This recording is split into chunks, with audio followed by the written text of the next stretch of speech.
Irmãos, na semana passada, nós começamos a estudar Atos 5, 17 a 26. Na semana passada, Atos 5, 17 a 26. Nós dividimos o texto em três partes. Então, Vitor e Nicolas aí atrás, eles já colocaram aí as três divisões do nosso texto. E a primeira delas é sentimentos que os inimigos do Evangelho demonstram. Aí vem a primeira delas que sumiu, né? Não tem mais. Cadê? Por que apagou? Inveja que se manifesta em violência. Então nós estudamos essa parte aí. A inveja que se manifesta em violência, essa parte nós já vimos. Os versículos 17 a 20. É isso? 17 a 20. Então já falamos sobre isso aí. Os irmãos já conhecem já a história, têm acompanhado, têm estado aí com a gente. Aí vem a perplexidade decorrente da incredulidade. Aí está nos versículos 21 a 24. Então pode acrescentar esses versículos, 21 a 24, é a perplexidade decorrente da incredulidade. O que é perplexidade? É confusão, é estar perdido.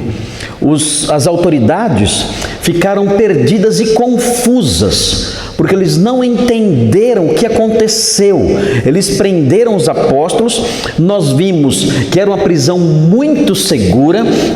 Nós contamos, quando nós lemos aqui os textos que falam sobre a possível prisão deles, o mesmo lugar onde Pedro foi preso mais tarde, tinha dois portões com sentinelas. E quando eles foram ver os portões ali, a prisão onde eles estavam, eles encontraram os portões fechados, com as sentinelas no lugar, e não tinha ninguém lá dentro.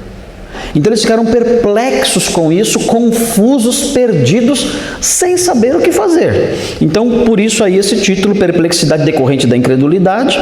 E por último, o item 3, medo mitigador da brutalidade. O que é mitigar? O que é mitigar? O que é mitigar? É um abrandamento.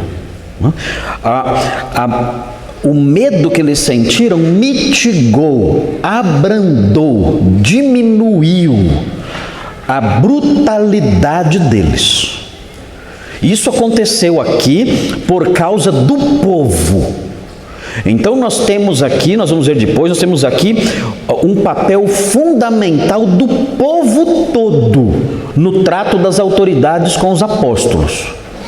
Muito bem, vamos então, nós já vimos o ponto 1, vamos ver o ponto 2. Eu queria ver o ponto 2, o ponto 3 e entrar no outro texto já hoje.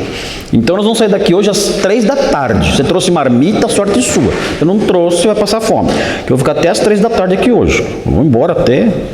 Tudo bem? Já descansaram no carnaval, né? Já. Então tranquilo, dormiram até tarde. Agora vamos aprender a Bíblia, né? Vamos então ver aí. Veja então os versículos 21 a 24, perplexidade decorrente da incredulidade. Sofia, que Bíblia é essa aí? Não, essa aí não. Lê essa aqui. Essa aí é a Bíblia da mulher, essa aí é muito feminista. Então, versículos 21 a 24, vai colocar só mulher no Sinédrio essa Bíblia aí. Então veja aí, versículos 21 a 24, perplexidade decorrente da incredulidade. Sofia, leia para nós os versículos 21 a 24. Vai lá. Tendo ouvido isto, logo ao romper do dia, entraram no templo e ensinavam. Chegando, porém, o sumo sacerdote e os que com ele estavam, convocaram o sinédrio e todo o senado dos filhos de Israel e mandaram buscá-los no cárcere. Mas os guardas, indo, não os acharam no cárcere, e tendo voltado, relataram, dizendo: achamos o cárcere fechado com toda a segurança e as sentinelas nos seus postos junto às portas, mas abrindo-as, a ninguém encontramos dentro. Quando o capitão do templo e os principais sacerdotes ouviram essas informações, ficaram perplexos a respeito deles e do que viria a ser isto. Ok, até o versículo 24 só. Muito bem, veja aí, o texto fala assim: tendo ouvido isso, logo ao romper do dia, entraram no templo e ensinavam, chegando, porém, os sumos sacerdotes que com ele estavam, convocavam o sinédrio e todo o senado. Aqui dá a impressão que são dois grupos, o sinédrio e o senado. Não são, é um grupo só. Ok? É um grupo só que é chamado de duas formas, o sinédrio e o senado. É uma referência, usando duas palavras, para se referir ao sinédrio. E o sinédrio, vocês já sabem o que é o sinédrio. O sinédrio, a reunião ali de 71 juízes, que se reuniam certamente numa das salas do templo. O templo tinha uma parte do templo próximo de um dos pórticos, onde existiam salas, e essas salas eram usadas para diversos objetivos, e numa delas se reunia o sinédrio. Geralmente eles se reuniam num semicírculo, e eles ficavam sentados, e as pessoas que eram inquiridas e julgadas ficavam de pé no meio desse semicírculo. Existiam ali os secretários, que faziam ali suas atas, apresentavam ali as pautas. Todos os juízes ali sentados eram anciãos, eram homens já de um pouco mais, não eram jovenzinhos, eram homens de uma experiência maior, e ficava ali, e fazia parte disso tudo também o sumo sacerdote, e com ele ali o segundo em autoridade no templo. O segundo em autoridade no templo era o capitão do templo. Ele era responsável por manter a ordem, e geralmente o capitão do templo era o sucessor do sumo sacerdote. Esse grupo era formado predominantemente pelos saduceus. Os saduceus eram a elite da época, a elite política da época, por razões históricas que vinham desde a época do domínio grego da Palestina. Então os saduceus, eles tinham esse status político elevado, eram pessoas influentes e compunham o sinédrio. Os saduceus, eles tinham um problema teológico. Os saduceus, eles não criam em espírito nenhum, não criam nisso. Não criam em ressurreição, não criam em anjos, nada disso. Eles eram liberais, a teologia deles era uma teologia liberal. Então esse é o grupo do sinédrio, ali é o sinédrio ou o senado, que está lá para julgar ali os apóstolos. Eles se reúnem então, eles pensam, os apóstolos estão presos, e agora o primeiro item da pauta do julgamento de hoje qual é? Esses homens aí, vamos chamar esses homens, porque o caso deles agora é grave. Por que o caso deles é grave agora? Porque antes, quando nós os prendemos, no capítulo 4, nós os prendemos e não tínhamos acusação contra eles. Nós então demos uma ordem para eles. Nós dissemos: olha, não preguem no nome de Jesus. Agora, eles desobedeceram uma ordem expressa do sinédrio.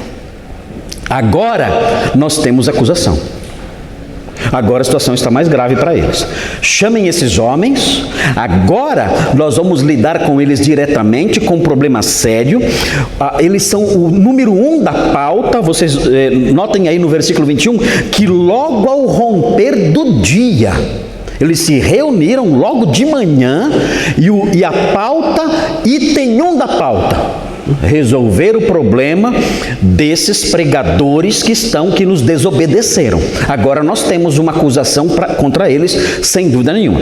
Então eles fazem isso, eles entram, eles se reúnem ali cedo e mandam chamar. Mas o que está acontecendo? O versículo 21 mostra. O versículo 21 mostra que os apóstolos, eles estavam nessa hora, bem cedinho, pregando no templo. Eles não estavam mais na prisão. O anjo havia libertado os apóstolos e eles estavam no templo pregando, no pórtico de Salomão, pertinho deles, não estava longe, ali no mesmo espaço. Ali eles estavam lá anunciando, ensinando e pregando normalmente. Muito bem, eles mandaram buscá-los, aí mostra o texto aí, no versículo 22, os guardas não os acharam no cárcere, voltaram e relataram: olha, estava tudo certinho lá, tudo trancado, os guardas ali nas portas, mas eles não estavam lá. E isso deixou todos eles perplexos, ficaram perdidos, sem saber o que fazer. A impressão que nós temos desse texto aqui é que Deus, é como se Deus quisesse zombar deles. Essa é a impressão que dá. Essa parte aqui do texto é uma parte que começa a colocar os inimigos do Evangelho numa posição de ridículos. Eles são ridicularizados aqui. E quando nós vemos isso, nós percebemos uma das formas como Deus às vezes age com seus inimigos. Muitas vezes Deus ridiculariza os seus inimigos. Ele faz isso. Porque notem, os apóstolos não foram libertos e fugiram. Vamos para outra cidade, vamos sumir daqui. Não. Eles foram libertos e continuaram ali. Continuaram pregando normalmente. Sem que mostrassem nenhum pavor, nenhum medo, nenhuma vontade de sair dali correndo com medo das autoridades. Não. Eles saíram, em vez de fugir, eles permaneceram ali, fazendo exatamente o que as autoridades proibiram.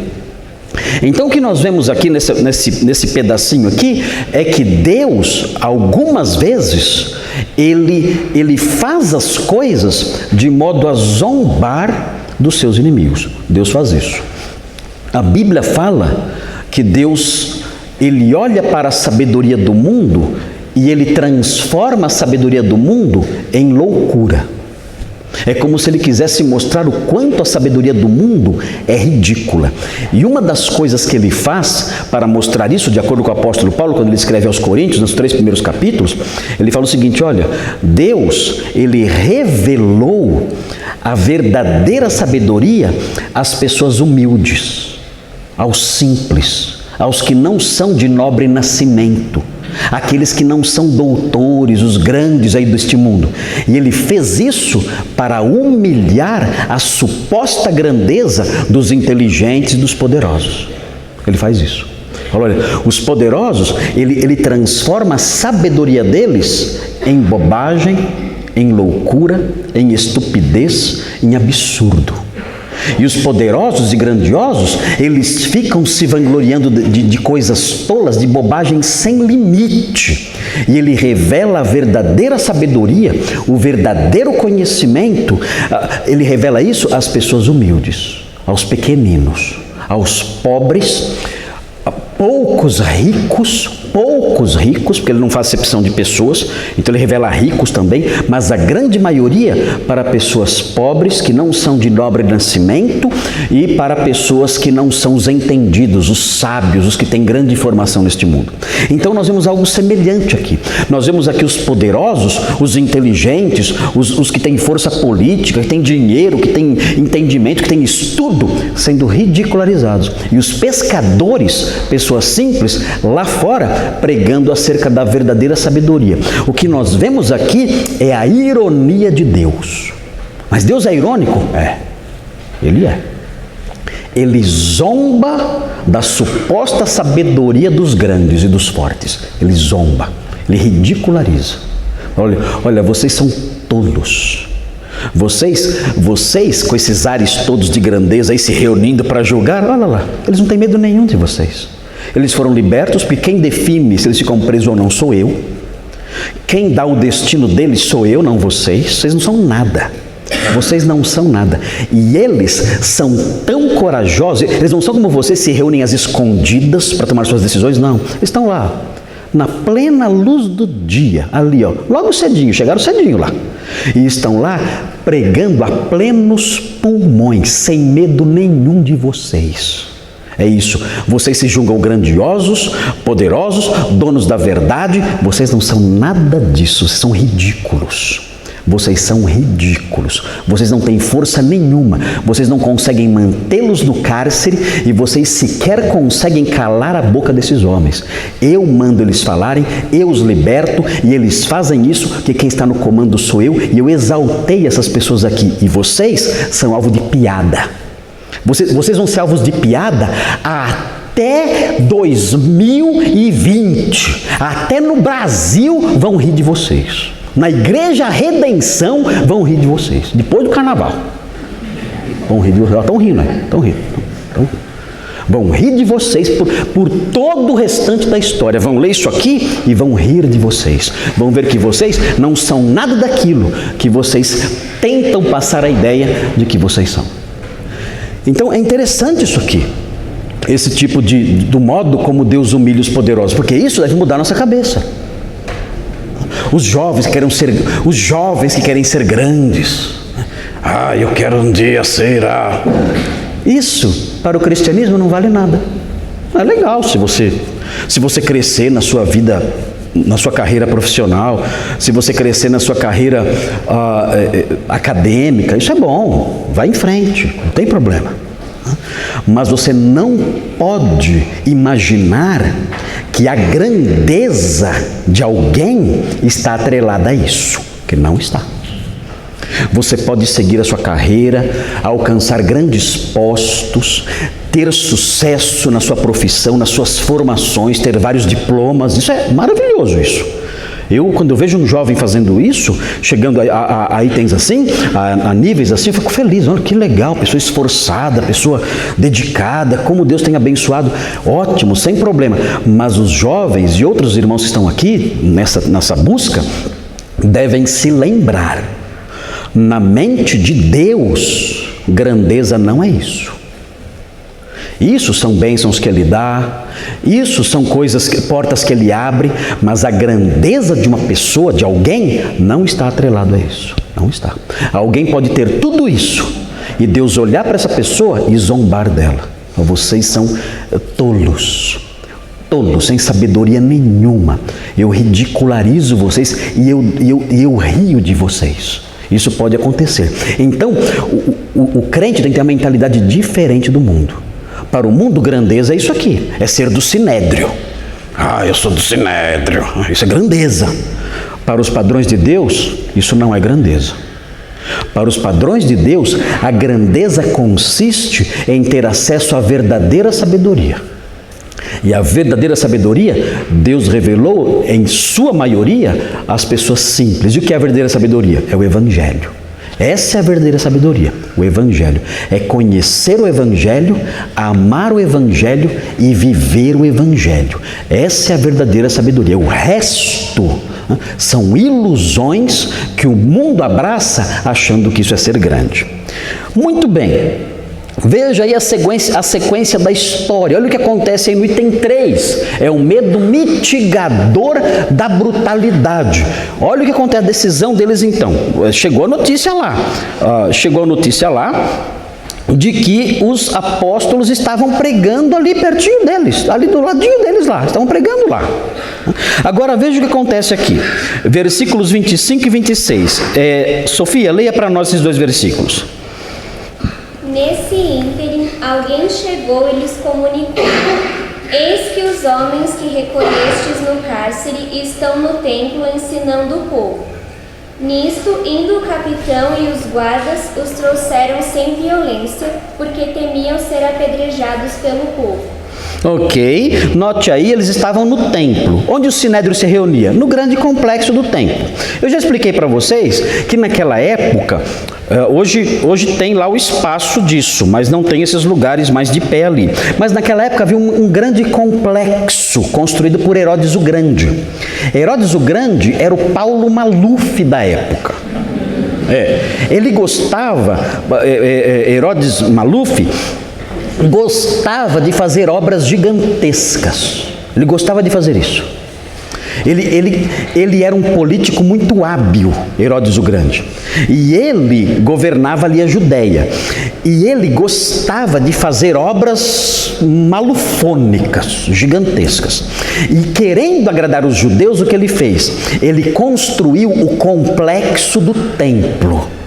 E esse complexo, o templo ficava no Monte Moriá.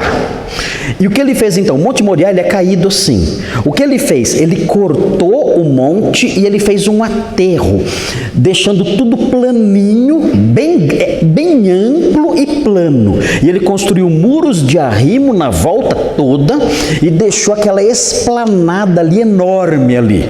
E o que ele fez então? Ali ele reconstruiu o templo, o segundo templo ali, ali, ele reconstruiu, deixou bem bonito ali o templo, e ao redor de tudo ele fez pátios e pórticos, e ele fez também, pertinho do templo, uma grande fortaleza para morar o governador, a fortaleza Antônia.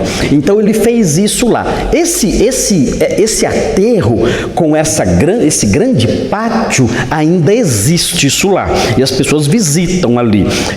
Hoje é conhecido como a Esplanada das Mesquitas, está lá. Então você vai, você visita, você anda por ali e tudo mais. Nesse pátio enorme, quando você chegava, você via os pórticos ao redor, que você já sabe o que são pórticos. Os pórticos são corredores com colunas em volta deles. A igreja se reunia no Pórtico de Salomão. No Pórtico de Salomão ficava bem na frente da entrada do templo. Tinha o templo nessa grande esplanada. Quando você saía do templo, você olhava lá longe. O que você via em primeiro lugar era o Pórtico de Salomão. Ali ficavam os crentes reunidos ouvindo a pregação dos apóstolos. Você saindo do templo, do seu lado direito ficava outro pórtico, onde hoje tem uma mesquita chamada Al-Aqsa. Desse lado da esplanada ficavam ali salas. Talvez o sinédrio se reunisse desse lado aqui. Então o que acontece? O sinédrio está reunido desse lado e os apóstolos pregando do outro lado. Estão lá pregando. Por isso alguém chegou logo. Eles estão pregando lá. Estão pregando lá. Aqui, ó. Aí, o próprio capitão tomou a iniciativa. Ele era responsável por manter a ordem no templo. Aquilo era a responsabilidade dele. Ele falou assim, não, eu vou lá. E ele então vai. Então você vê esse personagem, o capitão, tomando nas mãos a iniciativa de ir lá para resolver o problema. E o texto fala que eles trouxeram os apóstolos sem violência. Por que eles fizeram isso? O texto aí explica por quê. Porque eles não pegaram o bastão e desceram a borracha nos apóstolos. Por quê? Oi? Quantos apóstolos estavam pregando? Quantos fala aqui? Aqui, esse texto aqui é diferente de Atos 4. Em Atos 4, só Pedro e João. Aqui são quem? São quantos? Todos. Estão todos pregando. Todos ensinando. Eles chegam lá, os 11 estão lá. 12, né? Porque Matias estava junto. 12 estavam lá pregando. Eles fazem o quê? Vocês estão errados, vou descer a borracha em todo mundo, vai dar todo mundo para a cadeia de novo. Foi isso? Não. O texto fala que eles os trouxeram sem violência. Por quê? Vocês viram aí? Medo. Medo do quê? Por que o povo iria apedrejar? Por quê? Por que o povo iria apedrejar os guardas do templo? Por quê? Exatamente. Eu estou aqui na fila para ser curado. Já peguei a senha, né, do SUS. Estou aqui. A fila era grande ou pequena? Vinha gente de tudo quanto é lado. Vinha gente de Guarulhos, vinha gente de tudo ali querendo ser curado. Quantos eram curados e quantos não eram curados? Todos eram curados. Qual era o grau de sucesso da cura? 100%. Curava só um pouquinho, a volta depois, que hoje estou meio sem fé. Não. Curava todo mundo 100%. Eles ensinavam e curavam. Não era sessão só de cura. Hoje vai ter a sessão de curas 8 da noite. Não era isso. Eles curavam o tempo todo. E pregavam o tempo todo. Esse era o trabalho deles. Eles ensinavam e curavam. Ensinavam e faziam milagres. Era assim o tempo todo. Todos eles fazendo isso. E não tinha nenhum doente que não era curado. Ele não falava assim, você não teve fé. Não existia isso. Não existia isso. Eles iam lá, eram curados. Acabou. Doente em Jerusalém nessa época, acabou. Só não era curado quem não ia lá. Quem ia era curado. Eu não vou. Não vai ficar aí. E quem está indo está voltando são. Então, vinha gente, o texto fala que vinha gente de toda Jerusalém e das cidades vizinhas, era multidão, e eles então atraíam muita gente. Aí chegam os guardas, vocês aí, pra cadeia. Tá bom, vão arrebentar vocês na pedrada, vocês são malucos. Eu sou aleijado há 30 anos, eu estou com lepra faz 20 anos, eu sou cego desde que eu nasci, agora na minha vez... Né? A hora que chega, o próximo sou eu. Todo mundo preso. Não, mas eu quero ser... Já era. Não, pedrada nesses caras. Que história é essa? Eu estou aqui nessa fila, estou ouvindo essa pregação maravilhosa. Esses homens só fazem o bem. E aí vocês veem um bando de brutamontes aí, de tudo ignorante, prendendo esses homens? De jeito não. Quem vai morrer são vocês.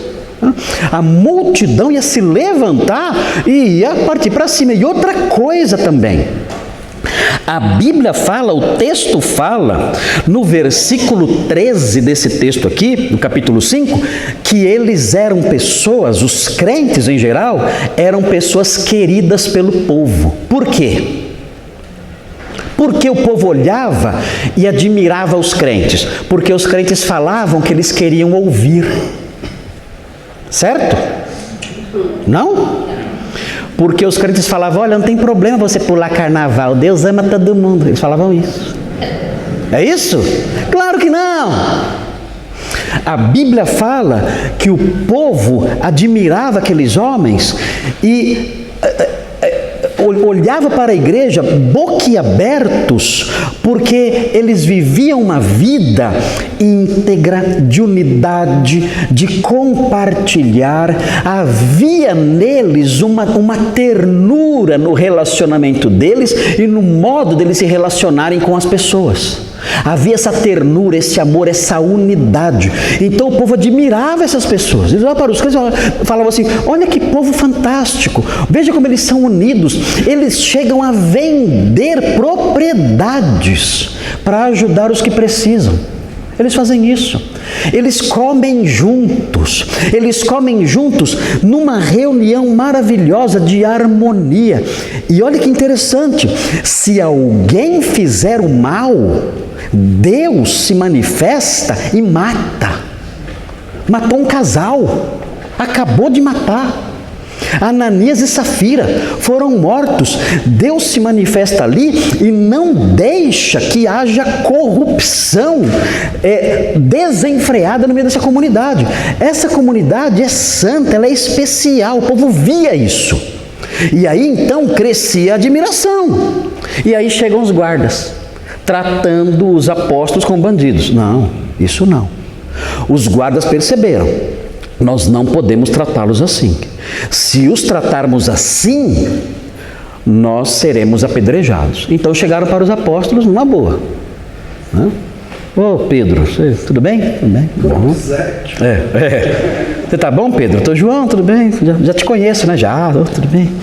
Será que você poderia, vocês 12, né? Sem querer ofender, né? Com todo respeito, será que vocês poderiam, como é que eu posso dizer?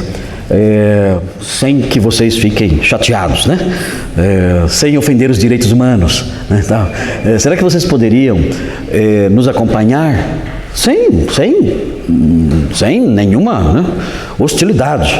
Será que vocês poderiam ir conosco até o Sinédrio? Os velhinhos lá, gente boa, pessoal bacana. Vocês não querem ir lá com a gente, eles querem fazer umas perguntas para vocês, mas a gente sabe que vocês estão no direito de vocês aí, não queremos problemas não. Os apóstolos fizeram o quê? É nós. Vamos. E foram.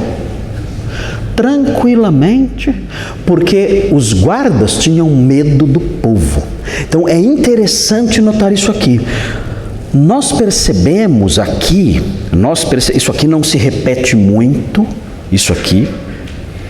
Aliás, é difícil imaginar uma outra situação em que isso aqui se repete. Mas o que a gente aprende disso aqui, e parece que os inimigos do Evangelho aprenderam isso depressa, é que a simpatia do povo pelos cristãos é ruim para os inimigos da fé. É ruim. E parece que os inimigos da fé aprenderam isso muito rápido. Então, a partir de agora, nós percebemos que isso não vai se repetir outras vezes, parece que os inimigos da fé descobriram o seguinte: olha, uma das coisas que nós temos que fazer contra esse grupo é indispor o povo contra eles. A opinião popular tem que mudar. Isso é fundamental para que nós tenhamos sucesso no combate a esse grupo. Um dos fatores que nós temos que aprender a fazer é manipular a opinião popular para que as pessoas passem a ter um conceito negativo dos cristãos. Porque se nós tivermos sucesso nisso, então nós poderemos fazer o nosso trabalho sem grandes dificuldades e sem grandes impedimentos, e até com o apoio de todo mundo. O que vocês acham? Eles aprenderam a fazer isso ou não? Sim ou não? Eles fazem isso hoje? Fazem ou não? Fazem. É a destruição da reputação do cristão. Na igreja antiga, eles começaram, dizem, Justino de Roma fala, não sei se ele está correto nisso, mas ele fala numa obra que ele escreveu chamada Diálogo com Trífon. Ele fala que os judeus inimigos do Evangelho, eles começaram a criar boatos contra os crentes, mas eram boatos tão absurdos que você fala, ninguém vai acreditar nisso. É uma lorota tão grande que não dá para acreditar nisso. Mas essas lorotas imensas, o povo acreditou. A credulidade do povo não tem limites. O povo acredita em qualquer coisa. Se você falar, olha, o lenço de suor do pastor Marcos cura, vai ter gente acreditando. Você fala, mas senhor, não, isso não existe. Você acha que alguém vai ser tão burro a esse ponto? Vocês acham?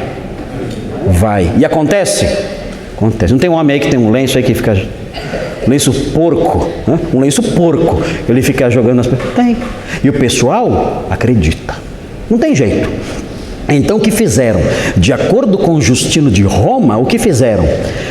Inventaram o seguinte, olha, os cristãos, eles se reúnem num lugar e eles fazem orgias nesse lugar.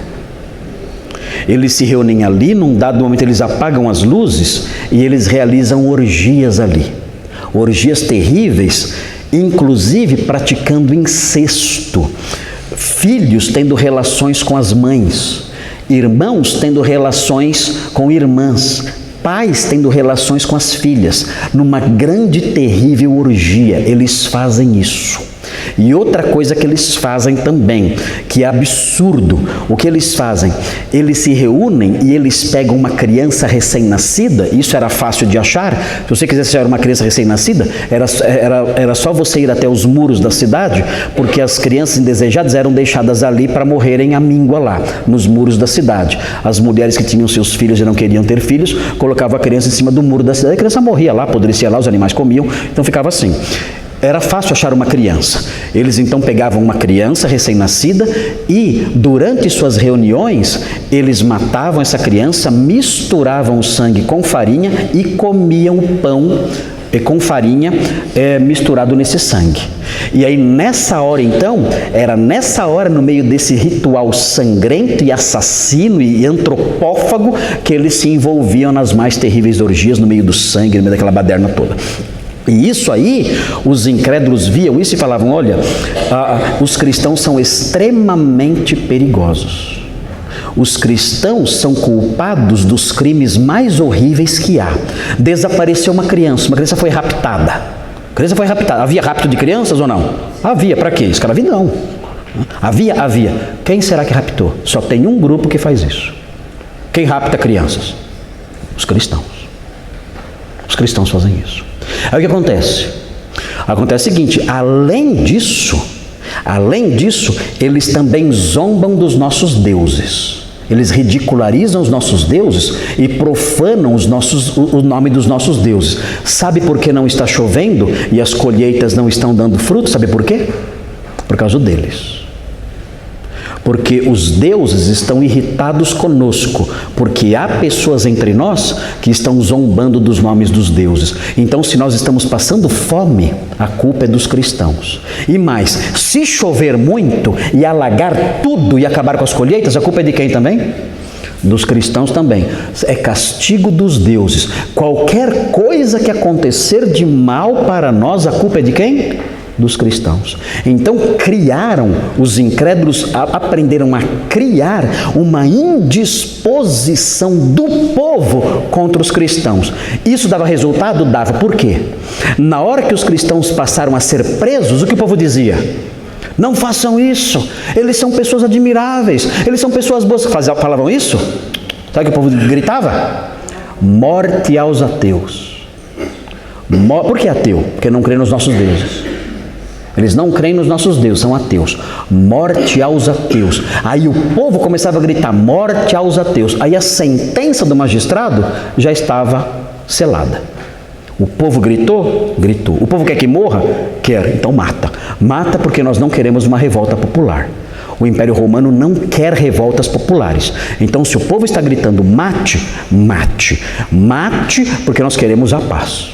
E se não matarmos, haverá uma revolta. E essa revolta não é boa para o Estado. Então, o povo aprendeu, os incrédulos aprenderam muito rápido que a opinião popular ajuda ou atrapalha. Se a opinião popular for a favor dos cristãos, isso prejudica o ataque contra eles. Se a opinião popular for contra os cristãos, isso vai ajudar no ataque contra eles. De que modo hoje em dia os poderosos tentam difamar os crentes? Para que o povo tenha raiva dos crentes. Quem sabe? Existe isso hoje ou não? Existe a tentativa de difamar os crentes, sim ou não? Diante do povo, da população, do povão aí, sim ou não? Sim. O que dizem dos crentes hoje em dia? Para difamar. Crente é homofóbico. Você é homofóbico? Eu não sou homofóbico. Eu não sou homofóbico. O que é homofóbico? É alguém que tem ódio de homossexuais. Eu não tenho ódio de homossexuais. Vocês têm? Eu não tenho. Eu reprovo a conduta deles, como reprovo a conduta de um ladrão, de uma prostituta. Eu reprovo. Eu digo, eu não concordo com esse procedimento. Mas eu não tenho ódio contra eles, não. Não. Pelo contrário, se eu como crente perceber que um homossexual está apanhando na rua, o meu dever é socorrê-lo. Eu seria o primeiro a falar, não façam isso. É imagem e semelhança de Deus. Mas é homossexual, não interessa. Pode ser um ladrão que for. Vocês não podem fazer isso. Eu vou proteger aquele homem. Vou proteger aquela moça. Eu não sou homofóbico. Mas eu vou dizer para aquela pessoa, olha, eu protejo você, eu cuido de você. E eu respeito você. Mas o que você faz, eu considero errado. Não se faz isso que você faz. É pecado isso aí. Tem que abandonar essa prática. Mas o mundo não diz isso. O mundo diz que nós somos homofóbicos. É isso. O que mais que o mundo fala? Nós somos o quê? Loucos, né? Nós somos radicais. O que mais? Machista. Nós somos machistas. E pior é para mim, que eu tenho 3 filhas e uma esposa. Pensou sendo machista, tendo 3 filhas e uma esposa? Que sofrimento meu e o delas. Helena, você não sofre muito com um pastor machista em casa? Olha o sofrimento da Helena. Olha a Sofia, o sofrimento dela. Mas passa essa ideia, são machistas, são fundamentalistas, mente fechada, preconceituosos, exclusivistas, só eles estão certos. Pergunta para eles, para ir para o céu, se eu for budista eu vou para o céu, o que você responde? Não. Então, para ir para o céu, tem que aceitar a sua fé. O que você responde? Sim. Exclusivistas, preconceituosos. Então fazem isso contra nós. Com o objetivo do quê? Indispor a opinião popular contra os crentes. E funciona? Funciona. O mundo olha para os crentes de verdade, não o pessoal que a gente vê por aí, né? Mas os crentes mesmo. O mundo olha para os crentes com o pé atrás e com rancor? Olha. Porque considera homofóbico, fundamentalista, mente fechada, retrógrado, preconceituoso, um monte de adjetivos que fazem com que o mundo tenha raiva da gente. E essa lição aqui, dos guardas do templo, o mundo aprendeu. A opinião popular prejudica o nosso trabalho de atacar a igreja.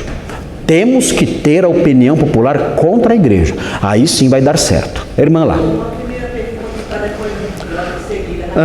Pode falar. Esses guardas não tinham nada a ver com o soldado, nada com romanos. Não, esses aqui não. Era outra guarda, porque o templo tinha a sua guarda específica.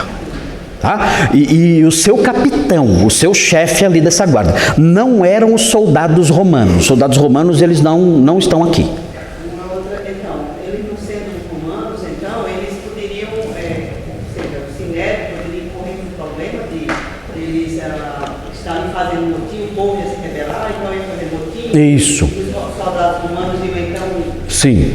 trazer problema. Sim, o grande medo é que aqui o texto fala que o medo deles era do povo, não era do Império Romano. Eles tinham medo de ser apedrejados pelo povo. Mas existia, a princípio também, no capítulo 4, existia a preocupação de a pregação dos apóstolos ser uma pregação de revolução contra o Império. Porque eles diziam assim, olha, quem é Quírios não é César. Quírios é Senhor. Quem é Quírios não é César. César nós respeitamos, ele é um líder político. Mas o Quírios verdadeiro, o Senhor mesmo, é Jesus. Ele é príncipe. Ele é rei. Então isso soou para o Sinédrio como algo perigoso. Eles disseram assim, se os romanos perceberem que essa pregação é uma pregação política e de revolta contra o governo romano, os romanos vão nos punir por não termos acabado com essa pregação. Então nós temos que acabar com essa pregação para manter a nossa posição aqui de meninos protegidos pelo Império Romano. Então essa era a preocupação deles, não queriam perder sua posição. Eles perderam? Perderam. Porque mais ou menos 30 anos depois, houve uma rebelião na Palestina e o Império Romano veio e destruiu tudo, e aí os saduceus perderam sua posição. Mas nessa época não tinham perdido ainda e não queriam perder. Ok? Tudo bem até aqui? Entenderam tudo? Sim ou não? Reações. O que vocês acham disso? Alguém quer falar? Quem quer falar? Ninguém? João Ivo. Pastor, junto com isso, atualmente, há uma combinação de crentes com testemunho falso e o jornal, por exemplo. Você vê o jornal, por exemplo, sempre dando destaque para os falsos profetas, esses crentes, nos trambiques deles, nas mentiras deles. Quando esses casos geram escândalos para o jornal, hoje em dia João Ivo, por que você acha que alguns crentes tentam agradar o mundo? Não são dos nossos ou são covardes? São covardes. Eu tenho medo do mundo ter raiva de mim. Mas você tem medo? Tem. Então deixa eu falar o que o mundo quer ouvir. Porque aí essa raiva toda que o mundo tem contra os fundamentalistas, entre aspas, não vai me atingir. Eu não vou ter problemas na faculdade. Eu não vou ter problemas no trabalho, eu não vou ter problemas na família, na sociedade, entre os meus amigos. Todo mundo vai gostar de mim, porque eu vou ser um crente diferente. Eu vou falar, nossa, que crente mente aberta, nossa, que crente diferente. E vão achar eu o crente fantástico, e todos vão gostar de mim.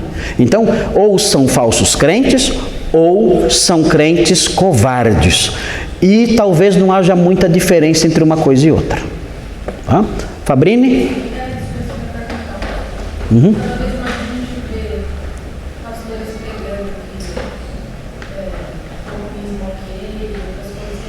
valores que nós rejeitamos, eles pregam.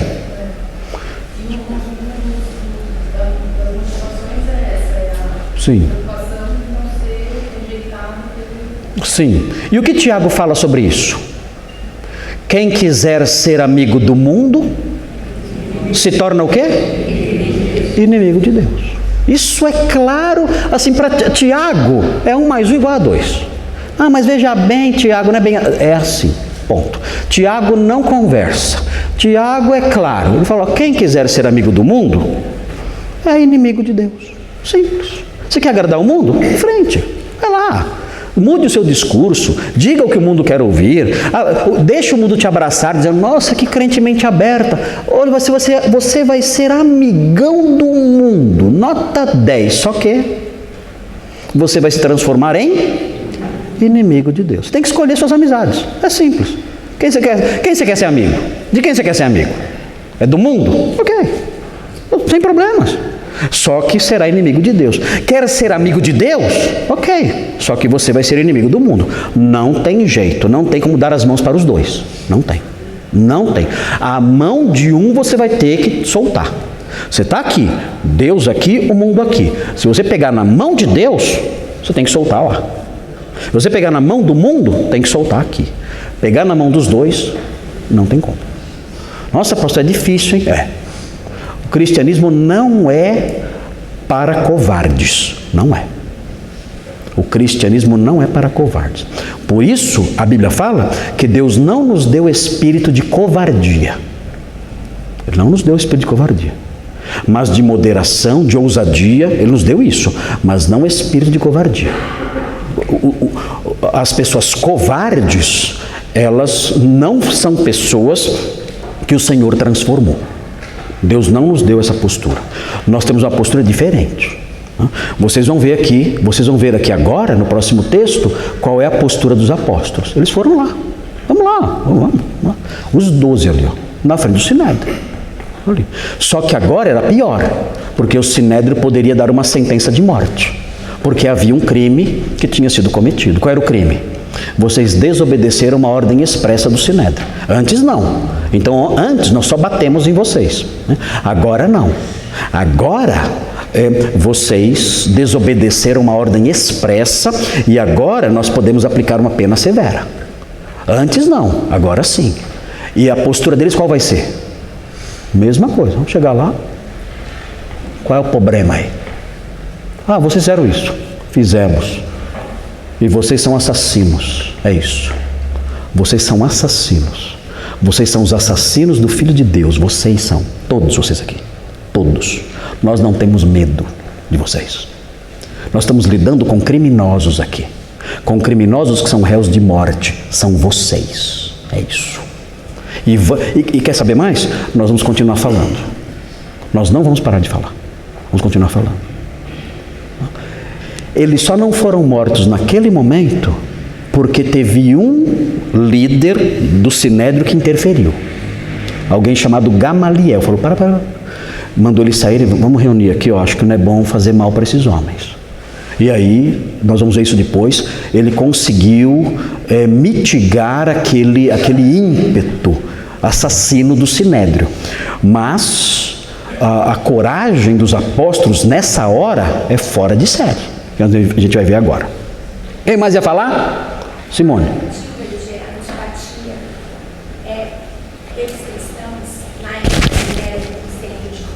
Mesma coisa.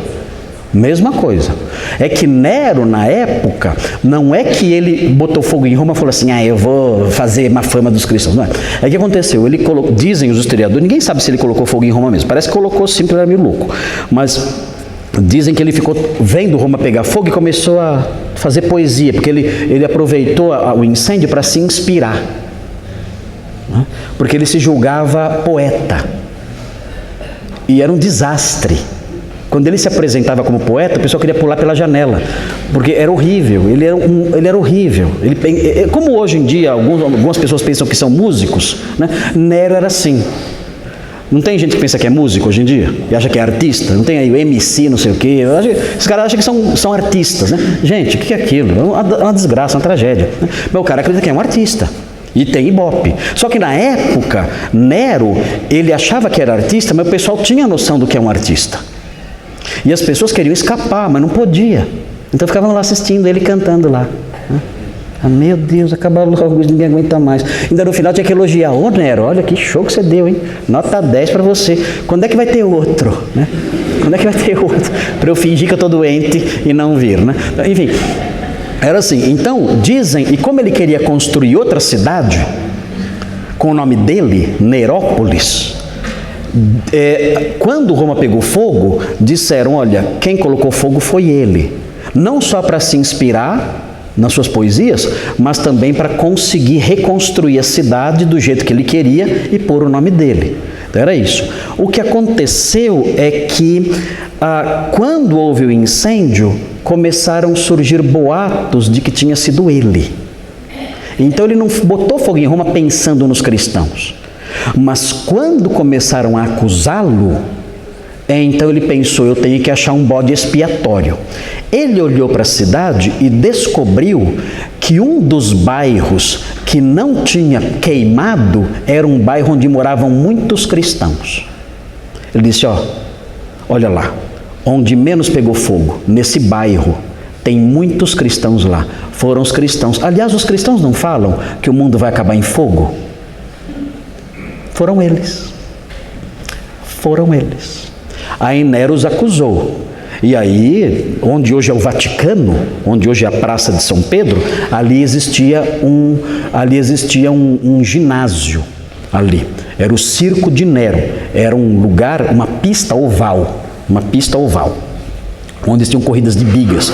Aí levou os cristãos para lá e os transformou em tochas para iluminar os espetáculos durante a noite. Ele colocou vários postes, pendurou os cristãos ali, ateou fogo neles, eles ficaram ardendo durante a noite, iluminando os jogos e os espetáculos ali. E também jogou alguns para os leões e tudo mais. Então foi a primeira perseguição do Estado contra os romanos, contra os cristãos. Mas o objetivo era tirar a culpa de Nero. Mas serviu para isso também, trazer má fama sobre a igreja. A história do cristianismo é cheia disso aí. É terrível isso.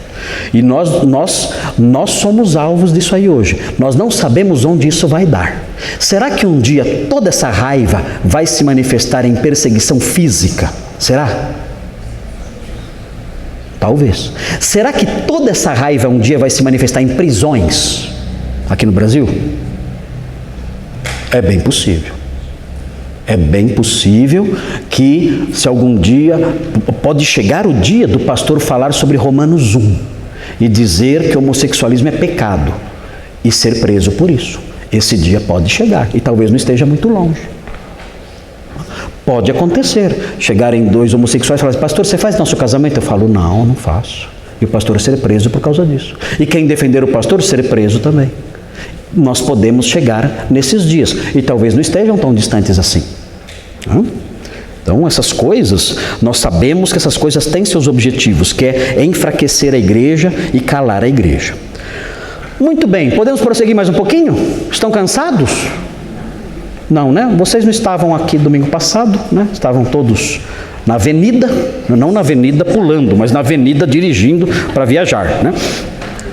E não vieram na aula, mas hoje estão aqui. Na quarta-feira também não vieram, estavam viajando na quarta-feira também. Na quarta-feira nós tínhamos 8 pessoas aqui. Então eu quero acreditar que foi por causa da chuva e do feriado, porque 8 pessoas cá entre nós, não tem condição. Então tem que vir na quarta-feira também. Agora que passou o feriado, nós vamos voltar às atividades normais. Veja aí agora então Atos 5, 27 a 32. Então vamos ver lá. Sofia, leia para nós o texto de 27 a 32. Vamos lá mais um pouquinho então? Podemos ir mais um pouco? Pelo menos mais uns 15 minutos, tá bom? Pode ser? Mais 15 minutos a gente vai caminhando aqui para pelo menos começar essa outra parte aqui. Tá? O importante é que a gente esteja aprendendo aí o livro de Atos. Tem 28 capítulos, nós estamos nos 5 ainda, tem muita coisa para aprender. Então nós temos que caminhar um pouquinho mais hoje aqui. Então não sejam preguiçosos. Vamos lá então. Sofia, leia os 5, 27 a 32. O que aconteceu? Os apóstolos chegaram diante do Sinédrio e veja o que vai acontecer agora. Sofia, leia esse texto até o 32. Trouxeram-nos, apresentando-os ao Sinédrio, e o sumo sacerdote interrogou-os, dizendo: expressamente vos ordenamos que não ensinasseis nesse nome. Contudo, enchestes Jerusalém de vossa doutrina e quereis lançar sobre nós o sangue desse homem. Então, Pedro e os demais apóstolos afirmaram: antes importa obedecer a Deus do que aos homens. O Deus de nossos pais ressuscitou a Jesus, a quem vós matastes, pendurando-o no madeiro. Deus, porém, com a sua destra, o exaltou a príncipe e salvador, a fim de conceder a Israel o arrependimento e a remissão de pecados.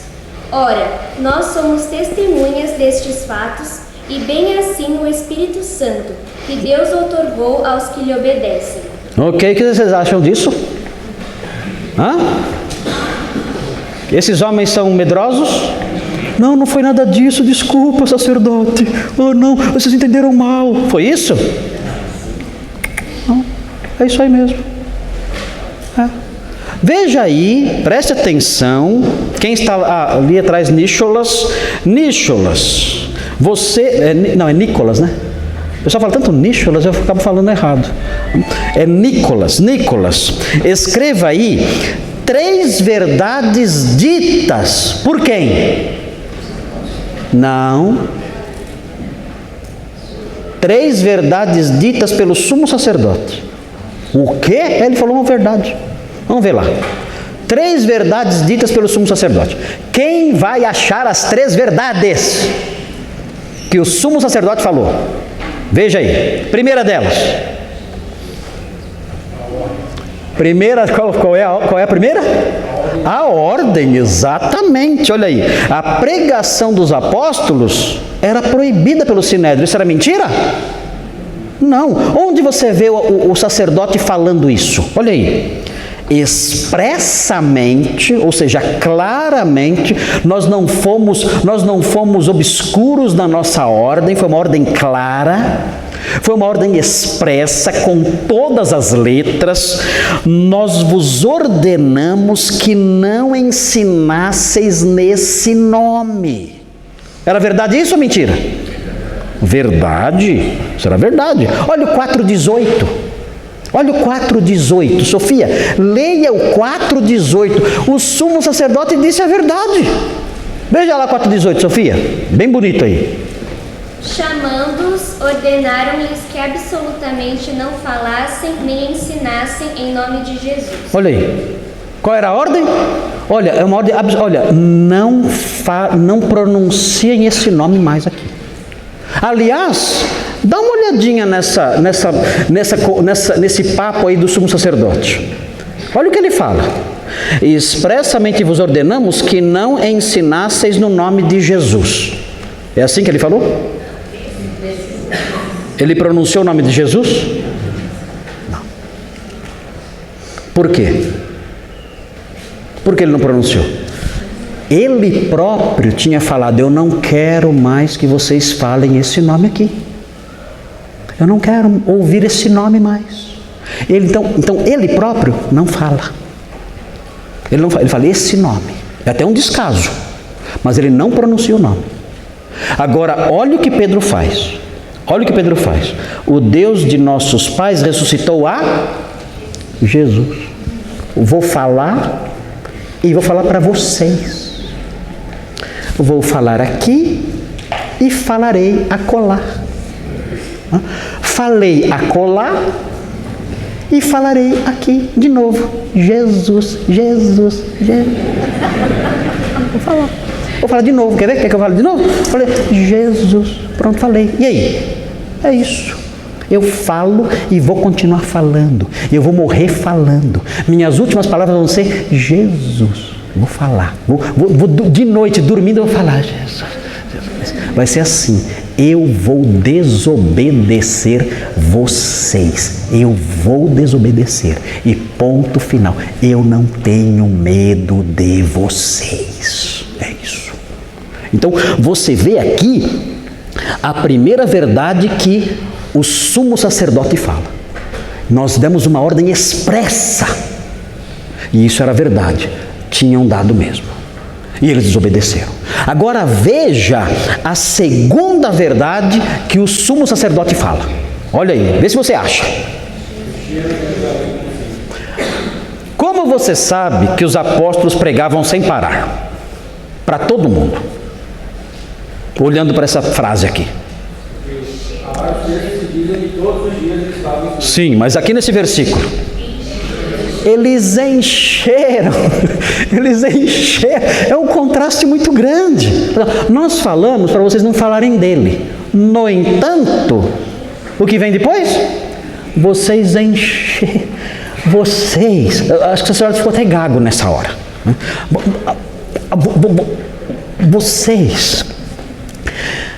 Vocês encheram a cidade disso. É uma praga, é um coronavírus isso aí.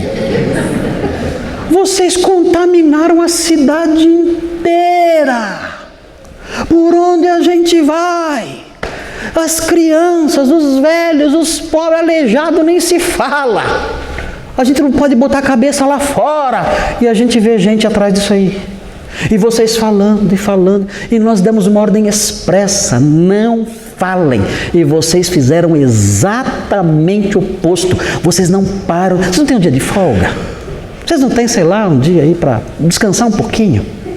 Vocês encheram a cidade toda dessa vossa doutrina, da doutrina de vocês. É a segunda verdade dele. Ele fala, olha, vocês desobedeceram expressamente a ordem que nós demos. E qual é a terceira verdade que o sumo sacerdote fala?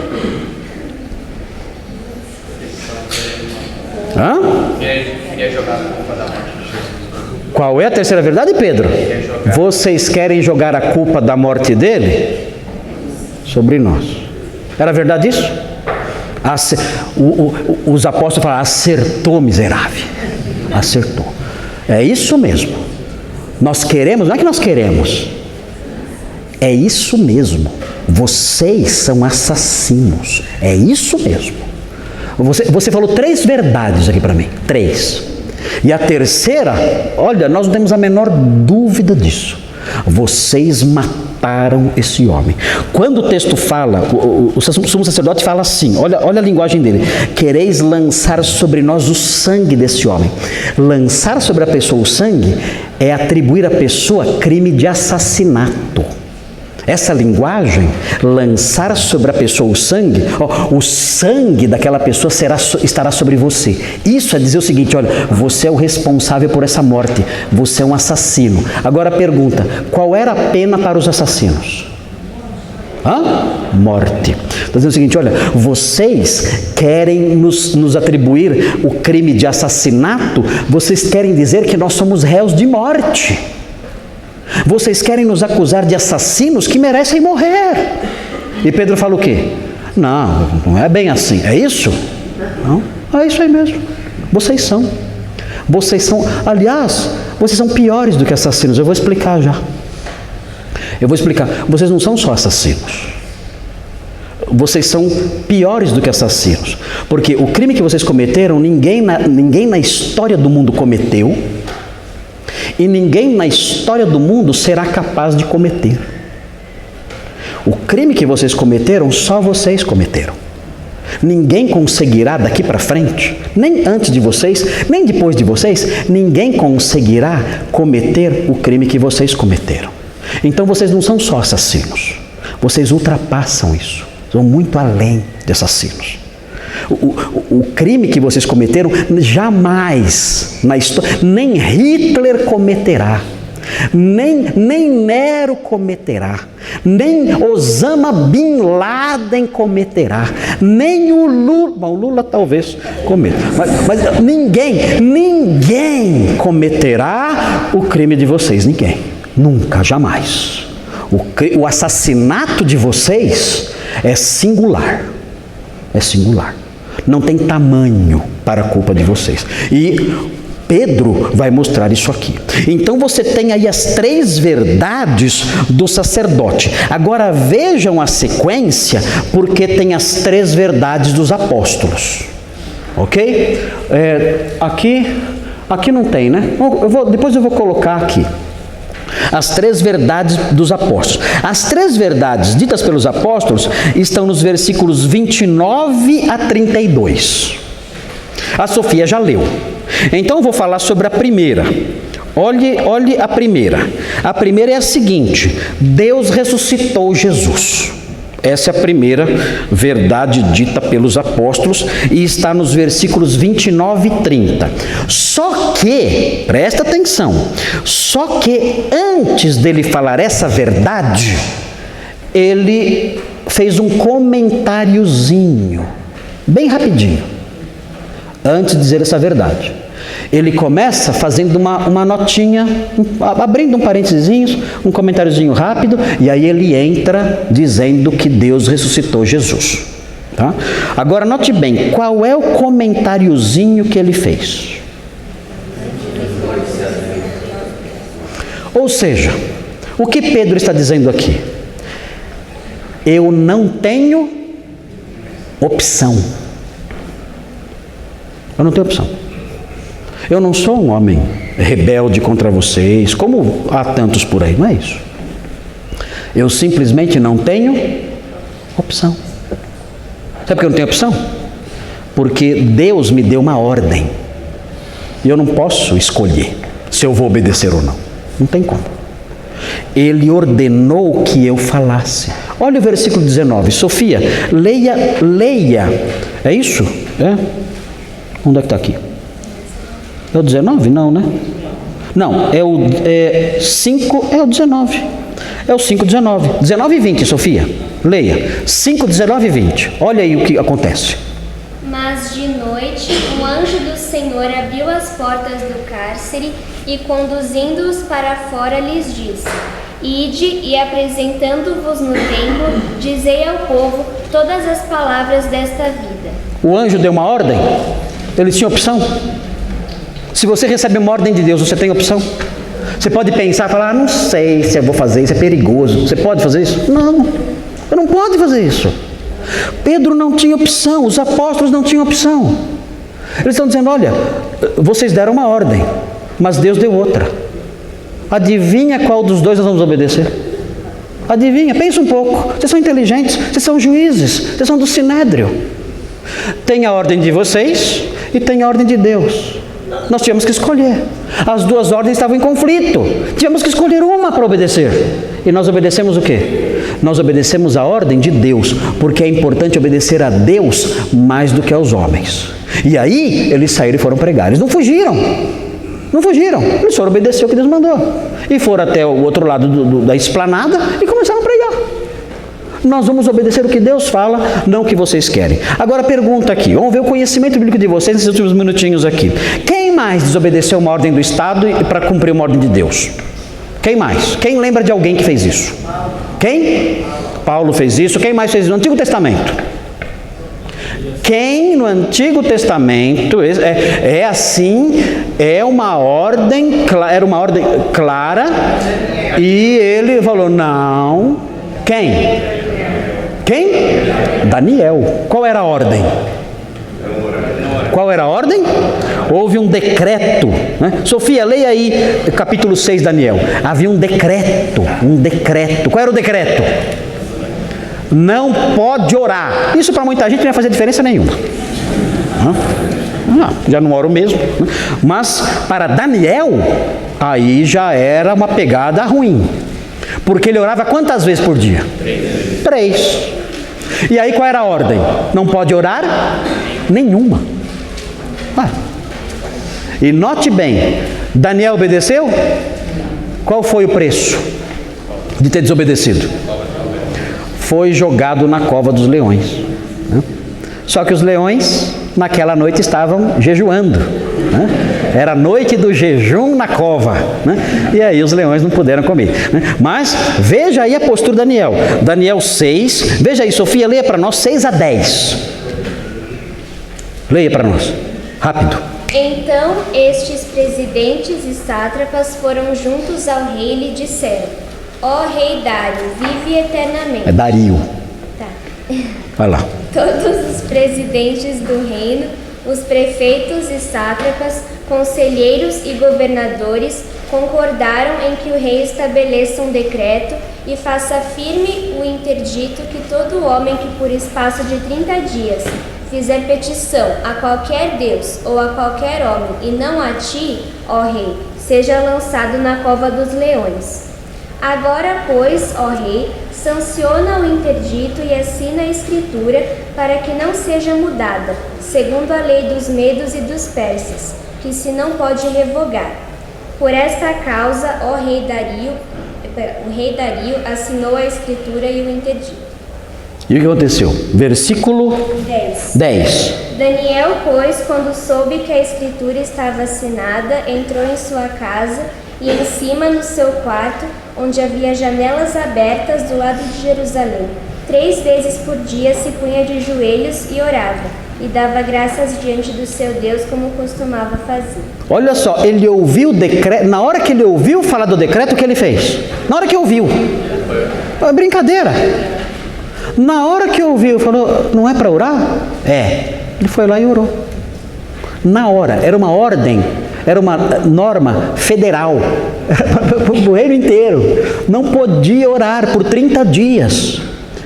Ele ouviu o decreto, ele foi lá, se ajoelhou e orou. Ele desobedeceu. Ele teve que escolher: eu obedeço os homens ou obedeço a Deus? Obedeço a Deus. E orou. E veio a punição. É que Deus o protegeu. Nem sempre Deus protege daquele jeito. Nem sempre. Mas não interessa. Não interessa. Oi? Mesma coisa. Vamos falar disso agora. Então veja. Quando existe um conflito entre a ordem humana e a ordem divina, o que eu faço? Eu obedeço à ordem divina. Simone falou de outro grupo, de outro exemplo. Vocês se lembram de Sadraque, Mesaque e Abednego? Lembram? Esse trio terrível, né? Esse trio era terrível, né? Jovens, né? Sadraque, Mesaque e Abednego. É que eu tive 3 filhas, Isabela, Helena e Sofia. Se eu tivesse 3 meninos, ia ser Sadraque, Mesaque e Abednego. Ia ser os nomes dos 3. Então, minhas filhas já sabem, já quando tiverem filhos, esses são os nomes que Deus me revelou. Então tem que obedecer. Então é Sadraque, Mesaque e Abednego. É assim que vai ser os nomes dos meus netos. Então note bem, qual foi a ordem que eles desobedeceram? Muito semelhante aqui aos apóstolos. Daniel 3:14. Olha só, veja aqui essa situação. Olha que situação terrível essa. Daniel 3, do 14 ao 18. Sofia, leia bem rápido aí. Falou Nabucodonosor e lhes disse: é verdade, ó Sadraque, Mesaque e Abednego, que vós não servis a meus deuses, nem adorais a imagem de ouro que levantei? Agora, pois, estáis dispostos, e quando ouvirdes o som da trombeta, do pífaro, da cítara, da harpa, do saltério, da gaita de foles, prostrai-vos e adorai a imagem que fiz. Porém, se não a adorardes, sereis no mesmo instante lançados na fornalha de fogo ardente. E quem é o Deus que vos poderá livrar das minhas mãos? Responderam Sadraque, Mesaque e Abednego ao rei: ó Nabucodonosor, quanto a isto não necessitamos de te responder. Se o nosso Deus, a quem servimos, quer livrar-nos, ele nos livrará da fornalha de fogo ardente e das tuas mãos, ó rei. Se não, fica sabendo, ó rei, que não serviremos a teus deuses, nem adoraremos a imagem de ouro que levantaste.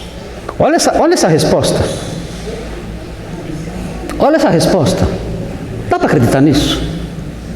Fala assim: olha, nós entendemos a ordem. Ó rei. Nós entendemos a ordem. Sem problemas. Agora, se Deus quiser nos livrar da sua fornalha, Ele nos livrará. Se Ele não quiser, nós morreremos. Nós não sabemos qual vai ser o desfecho disso. Agora tem uma coisa que nós sabemos. Nós não sabemos se ele vai nos livrar da fornalha ou se ele não vai nos livrar da fornalha. Isso nós não sabemos. Isso realmente é uma dúvida que a gente está meio assim pensando. Será que vai? Será que não vai? A gente está meio assim na dúvida sobre isso aí. A gente não sabe. Pode ser que ele livre, pode ser que não livre. Ele tem os seus caminhos. Não sei. Isso eu não sei. Mas tem uma coisa que eu sei. Sabe o que eu sei? Sabe o que eu tenho certeza? Sabe o que é? Que eu não vou me dobrar, que eu não vou me curvar, que eu não vou ajoelhar. Isso eu sei. E quer saber? Fique você sabendo disso também. Eu não sei se Deus vai me livrar, mas eu sei que eu não vou me curvar. E fique sabendo você também isso. Fique sabendo você também que eu não vou me curvar. Nós aqui, nós três, não vamos nos curvar. Quer tocar? Quantos instrumentos tem aí? Tem uns 6, 7 instrumentos? Pode tocar tudo. Pode arrebentar de tocar isso aí. Pode morrer tocando. Chama uma orquestra. Toca isso aí, até morrer. Eu e meus amigos, nós não vamos nos curvar. Simples assim. Quer que desenhe? Quer que eu desenhe? É isso. Não vamos nos curvar. E não se curvaram. E o resultado qual foi? O rei os jogou na fornalha. E nesse caso, Deus interferiu e eles saíram da fornalha, nem cheiro de fogo eles tinham. Fogo tem cheiro? Tem, né? Tem. Cheiro de queimado, né? Nem cheiro de queimado eles tinham. Saíram, né? Com cheiro de jequiti. Saíram com a colônia do Celso Portiolli. Colônia do Celso Portiolli. Nem cheiro de fogo tem, nem cheiro de fogo. Aprenderam essa lição, né? Os pagãos aprenderam essa lição. Só existe um Deus. Mas isso aconteceu por quê? Eles disseram, olha, nós obedecemos a Deus, não a vocês. Quando duas ordens estão em conflito, nós obedecemos a Deus, mesmo que para isso tenhamos que enfrentar oposição e sofrimento sem tamanho. Nós escolhemos obedecer a Deus e não aos homens. Então essa lição de Daniel, de Sadraque, Mesaque e Abdenego e outros personagens, os apóstolos demonstram aqui. Eles dão esse comentáriozinho no início, eles fazem esse comentáriozinho no início e aí começa a resposta deles. E a resposta deles é uma pregação que nós vamos conhecer na semana que vem. Na semana que vem entra a pregação. Ele começa, o Deus de nossos pais. Olha, é o Deus verdadeiro ou falso? O Deus de nossos pais, dos meus pais e dos seus pais. Esse Deus, o Deus dos meus pais e dos seus pais, tá? Esse aí. Esse Deus, ele ressuscitou Jesus. Vocês mataram. Mas a cabeça de vocês está em tamanha oposição ao que Deus pensa, que vocês mataram, Deus ressuscitou. Para vocês terem uma ideia de quão distante está a cabeça de vocês da mente de Deus. Vocês mataram, Deus ressuscitou. Para vocês terem uma ideia do abismo que existe entre a mente de vocês e a mente do Deus dos seus pais, dos nossos pais, o Deus verdadeiro, o Deus de Abraão. Vocês estão em total dessintonia com Ele. E aí eles continuam a falar e nós vamos ver essa pregação aqui até o versículo 32. Qual vai ser o resultado da pregação? O Sinédrio, então, quando ouviu a pregação, eles cantaram um hino, fizeram um apelo, e o Sinédrio foi à frente em lágrimas e todos se converteram e foi uma bênção. Foi isso? Não. Olha o 33, Sofia lê. 33, olha o resultado da pregação. Eles, porém, ouvindo, se enfureceram e queriam matá-los. Pedro não seria contratado para ser um pregador do evangelho hoje em dia. Porque o sucesso dele na pregação foi nota 0. Pedro não seria contratado para pregar uma semana evangelística hoje em dia, não. Porque o resultado da pregação foi o oposto. Em vez de haver conversão, houve ódio. E queriam matá-los. E iam matá-los. Só não mataram porque Gamaliel, que estava entre eles, fez uma observação e salvou a vida deles. Vamos ver isso depois na outra semana.